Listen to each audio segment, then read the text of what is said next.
दोस्तों, आज हम आपको इस वीडियो में भारतीय रेलवे के बारे में कुछ महत्वपूर्ण और रोमांचक जानकारी बताने जा रहे हैं जो आपने पहले कभी नहीं सुनी होगी।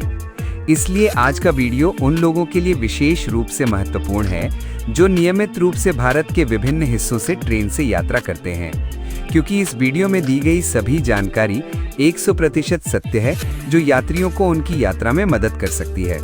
तो चलिए शुरू करते हैं। भारत के इतिहास में सबसे बड़ी सामाजिक और आर्थिक क्रांतियों में से एक रेलवे प्रणाली का आगमन था। जिस तरह से हम आज हर दिन लाखों लोगों को ट्रेन से यात्रा करते देखते हैं, वो लगभग 172 साल पहले शुरू हुआ था।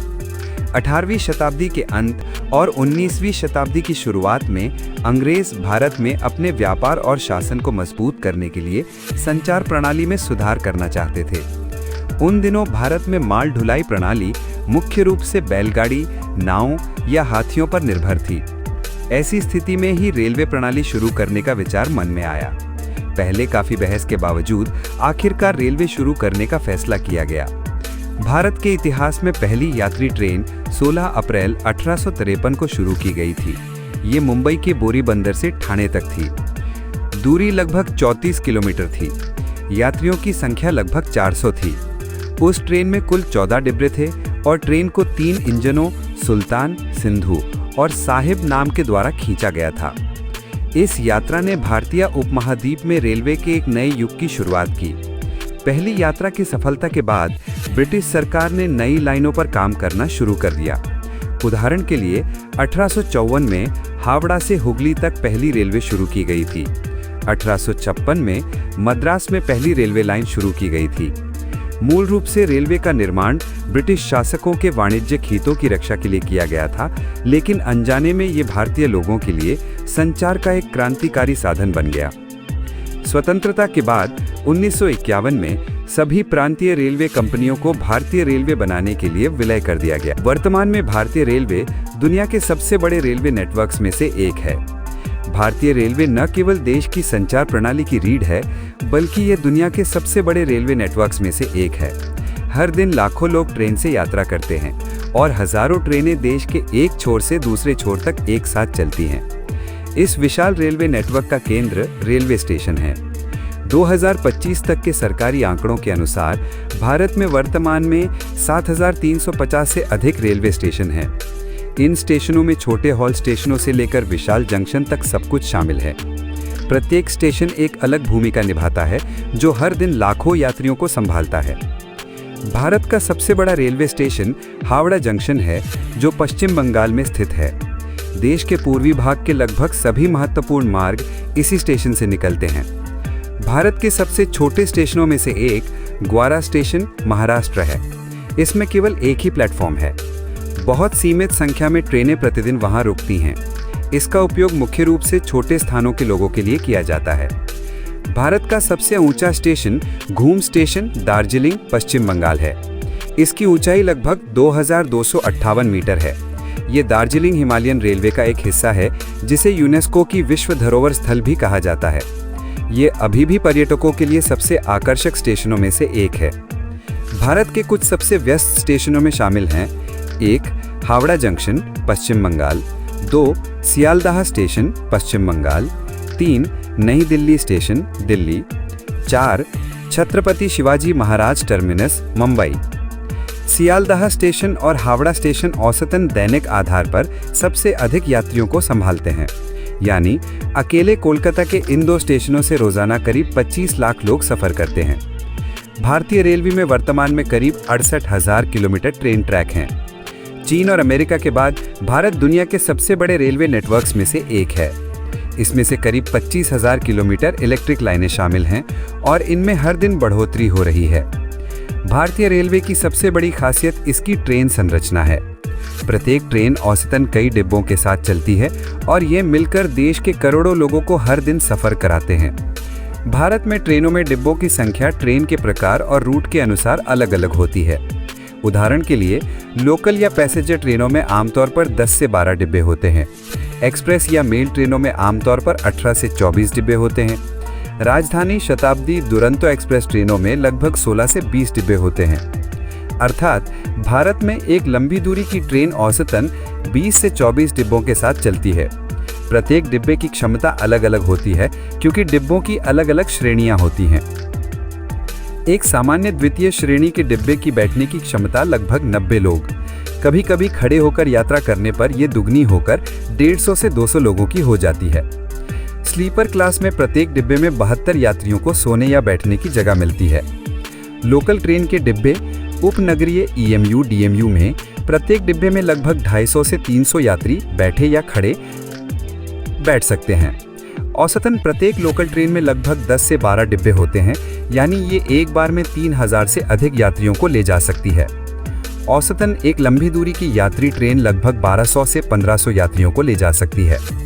भारतीय रेलवे में ट्रेन डिब्बे मुख्य रूप से 3 जगहों पर बनते हैं, जैसे कि integral coach factory, Chennai, Tamil Nadu.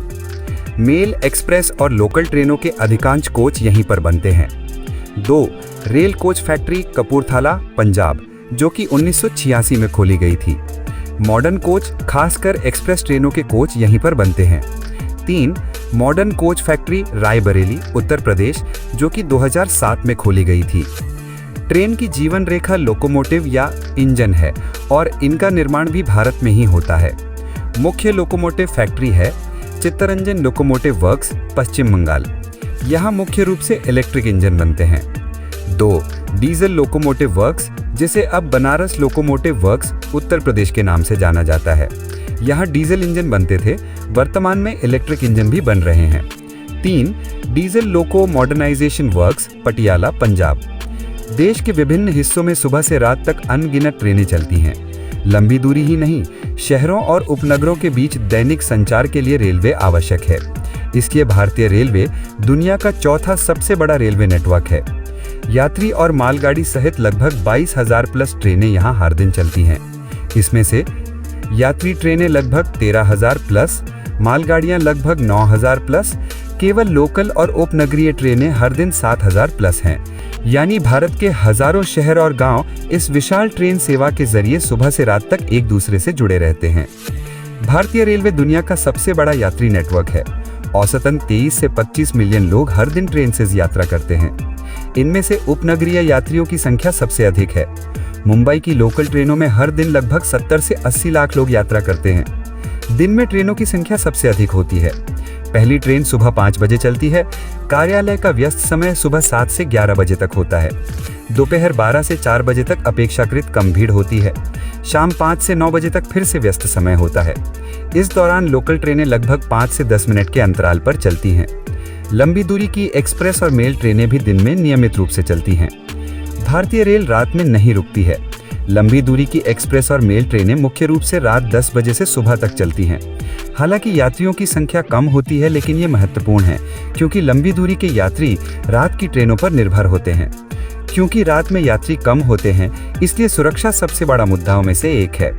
भारतीय रेलवे ने इसके लिए कई उपाय किए हैं। RPF और GRP रात में भी प्रमुख स्टेशनों और महत्वपूर्ण ट्रेनों में गश्त करते हैं। रात में यात्रा करते समय हो सके तो समूह में यात्रा करना बेहतर है। अजनबियों से खाना या पेय स्वीकार न करें। अपना मोबाइल और बैग हमेशा अपने पास रखें। आवश्यकता पड़ने पर TT या पुलिस को सूचित करने में देरी न करें। भारतीय रेलवे हर दिन हजारों ट्रेनें चलाती है और करोड़ों लोगों की यात्रा सुनिश्चित करती है। हालांकि दिन और रात की सेवाओं में अंतर है, फिर भी सेवाएं बंद नहीं होती हैं। खासकर रात में सुरक्षा और यात्री सतर्कता बहुत जरूरी है। भारतीय रेलवे में हर दिन लगभग 2.5 करोड़ लोग यात्रा करते हैं।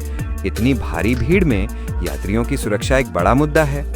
यात्रियों के लिए दैनिक भीड़, स्टेशन की भीड़, रात की यात्रा या लंबी दूरी की यात्रा के दौरान सतर्क रहना महत्वपूर्ण है। अपना टिकट हमेशा अपने पास रखें। अपने सामान के साथ सावधानी बरतें। अपना बैग हमेशा अपने सामने लटकाएं, खासकर भीड़-भाड़ वाले घंटों के दौरान। अजनबियों से खाना या पेय स्वीकार न करें, क्योंकि नशीला पदार्थ मिलाकर बेहोश कर लूटने की घटनाएं होती हैं। आपातकालीन फोन नंबर याद रखें। RPF GRP हेल्पलाइन 139, स्थानीय पुलिस स्टेशन का नंबर और अपने परिवार को सूचित करना ना भूलें।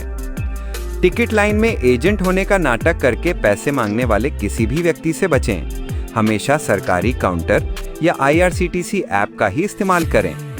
अगर आप स्लीपर या जनरल डिब्बे में सोते हैं तो अपना बैग या मोबाइल चेन से बंद करके रखें। खासकर रात में या सुनसान प्लेटफॉर्म पर सावधान रहें। बिना आधिकारिक पोशाक या पहचान पत्र के किसी को भी जुर्माना न दें। RPF मुख्य रूप से ट्रेनों और यात्रियों की सुरक्षा की देखभाल करती है, इसलिए यात्रियों को परेशानी होने पर सीधे RPF या GRP के पास जाना चाहिए। भारतीय रेल न सिर्फ देश के यात्रियों की आस्था है, बल्कि लाखों लोगों के रोजगार का जरिया भी है। लोको पायलट बनने के लिए सबसे पहले RRB ALP परीक्षा पास करनी होती है। ALP की नौकरी मिलने के बाद अभ्यर्थी को लंबी ट्रेनिंग यानी कि 6 महीने से 1 साल से गुजरना होता है। फिर वह सीनियर असिस्टेंट लोको पायलट, फिर लोको पायलट से सीनियर लोको पायलट के पद पर कदम दर कदम आगे बढ़ता है। लंबी दूरी की एक्सप्रेस ट्रेनों में आमतौर पर एक लोको पायलट प्लस एक असिस्टेंट यानी कि ALP होता है। लंबी दूरी की एक्सप्रेस ट्रेनों में अक्सर 2 ड्राइवर बारी बारी से जिम्मेदारी संभालते हैं।